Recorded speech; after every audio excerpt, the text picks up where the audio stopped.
Assalamualaikum sahabat online. Perkenalkan, nama aku Mala. Ini adalah channel YouTube pertama kali yang aku buat secara iseng dan sengaja, dimana vlog aku ini menceritakan tentang pengalaman-pengalaman yang aku punya berada di suatu tempat yang tidak aku sangka-sangka sebelumnya. Allah memberikan kesempatan aku untuk berkunjung ke tempat-tempat ini, dan banyak sekali perasaan-perasaan yang campur aduk yang aku rasakan ketika aku berada di tempat-tempat itu.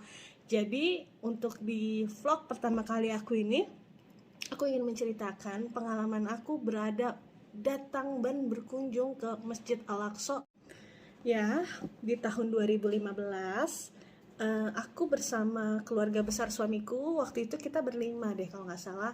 Aku, suamiku, mama, papa, dan adik iparku beserta kurang lebih 18 rombongan. Waktu itu kita menggunakan jasa tour travel untuk pergi ke mana? Ke Al-Aqsa itu, sekaligus umroh di situ.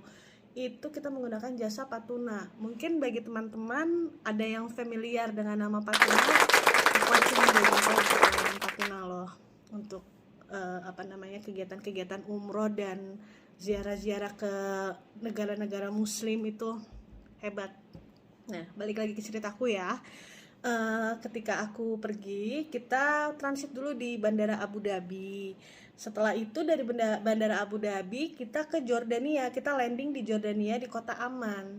Nah, setelah sampai di Kota Amman dan melakukan segala macam aktivitas imigrasi dan lain-lainnya, kita diarahkan untuk naik bis, karena untuk sampai ke negara Palestina dan Israel itu kita harus melalui jalur darat. Dari situ aku dan rombongan besar di bis itu, kita dituntun dengan pemandu wisata kita itu waktu itu Ustadz Yudi kalau nggak salah namanya. Ustadz Yudi bercerita bahwa nanti kalau di Israel akan ada beberapa orang yang mungkin bermasalah, dicari-cari masalahnya sama orang Israel sana gitu. Jadi kalau misalnya nanti bagi rombongan yang terpilih dan mendapat suatu shocking terapi, jangan kaget, jangan takut gitu kan. Yang pasti baca istighfar katanya gitu kan. Dan juga satu kata yang aku inget yang dia bilang itu, kalau misalnya ditanya bahasa Inggris sama orang Israel, bilang aja pura-pura aja nggak ngerti kayak orang oneng gitu. Udah kita sih mendengarkan aja sampai tibalah di perbatasan namanya Allenby Bridge di situ tuh. Itu perbatasan antara Yordania memasuki Israel. Nah, itu semacam gerbang. Nah, gerbang di sana itu kita dicek tuh supirnya, terus ada orang Israel masuk ke bus melihat oh ini wisatawan dari Indonesia gitu kan. Oke, dari situ kita lolos dengan aman dan selamat. Kemudian sesudah memasuki, oh ya sebagai informasi ya, di sekeliling perbatasan itu kan semacam kayak gurun-gurun gitu ya. Nah, gurun di situ katanya banyak sekali ranjau-ranjau, karena kan mereka negara yang banyak dibenci negara-negara lain. Jadi untuk keamanan mereka tuh nomor satu dan menakutkan sih kalau aku bilang ya.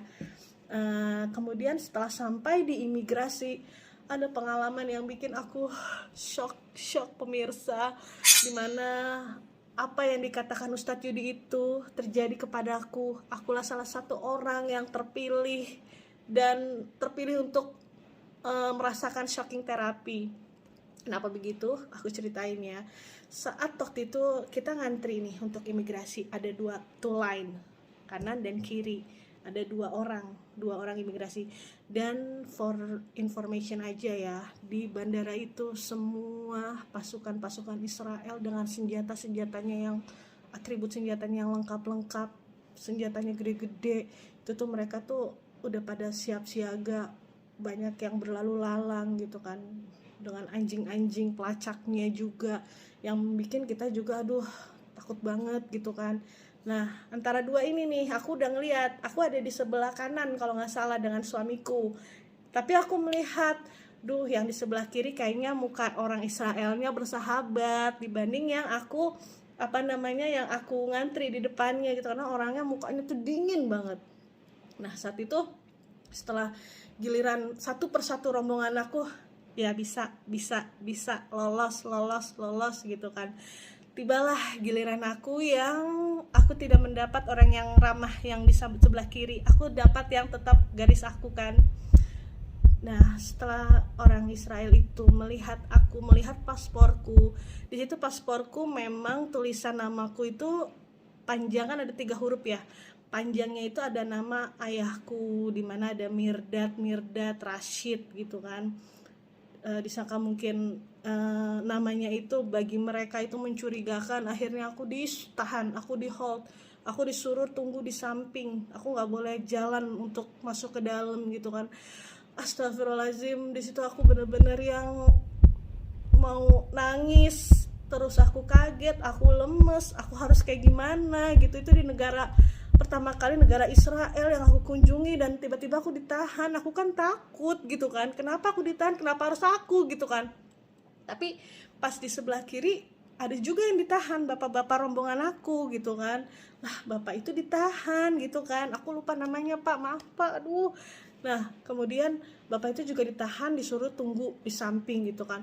Tidak lama orang yang mengecek paspor aku pakai HT memanggil temannya, seorang laki-laki gitu kan, laki-laki tinggi besar, itu pasukan Israel juga gitu kan, yang menyuruh aku ke suatu ruangan gitu kan. Nah, di suatu ruangan itu aku dicek gitulah, cek body gitu, tapi yang ngecek body itu perempuan, semuanya aku dicek gitu, seakan-akan aku mencurigakan gitu kan. Pas sudah itu aku ingat sekali, tas yang aku bawa itu dikasih stiker, aku sendiri dikasih stiker. Orang-orang yang terpilih yang kata Ustadz Yudi itu tuh dikasih stiker untuk dicek kepada orang-orang security keamanannya gitu kan. Keluarga suamiku dan keluarganya ya deg-degan juga lah kenapa aku ditahan gitu kan. Mereka semua rombongan tuh, dari rombongan aku ada 3 orang yang ditahan termasuk aku gitu kan. Satu lagi ibu-ibu, ada satu lagi yang tadi aku bilang bapak-bapak yang itu, emang bapak-bapaknya mukanya muka Arab gitu kan.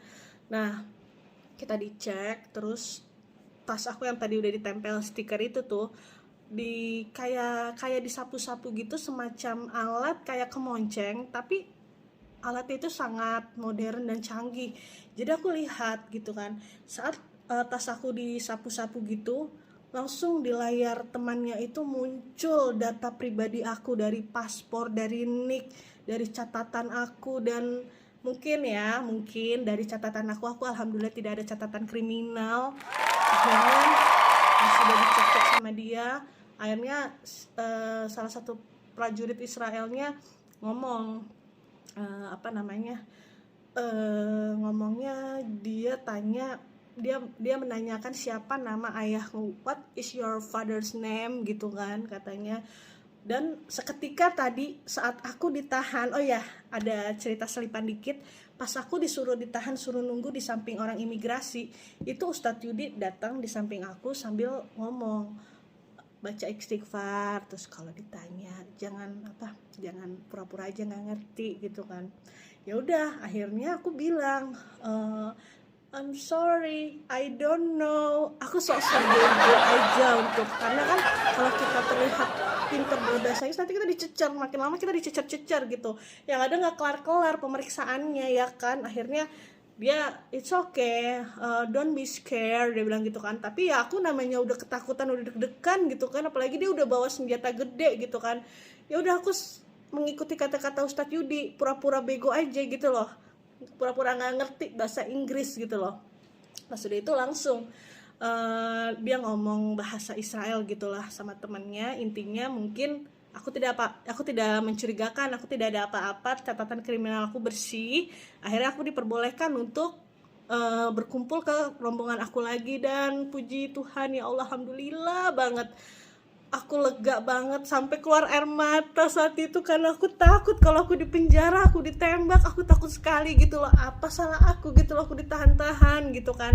Terus kata Ustadz Yudi bilang, mungkin karena nama Mbak di paspor namanya tuh nama-nama Arab gitu kan, ditambah lagi muka aku mungkin gitu kan, jadi beda muka aku gitu, jadi ditahan dulu untuk diinterogasi dulu gitu loh. Itu bener-bener pengalaman yang gak akan bisa aku lupain sampai akhirnya setelah semuanya, dan yang 2 orang itu yang ditahan juga seperti itu. Katanya ada yang namanya Abdul juga, itu yang ibu-ibu ini katanya namanya di paspor ada nama Abdul, karena nama Abdul itu katanya nama teroris, jadinya dicari tahu dulu, dia dilihat dulu catatannya dulu gitu kan. Nah, sampai semuanya clear, kita lanjutkan lagi perjalanan kita menuju ke Al-Aqsa.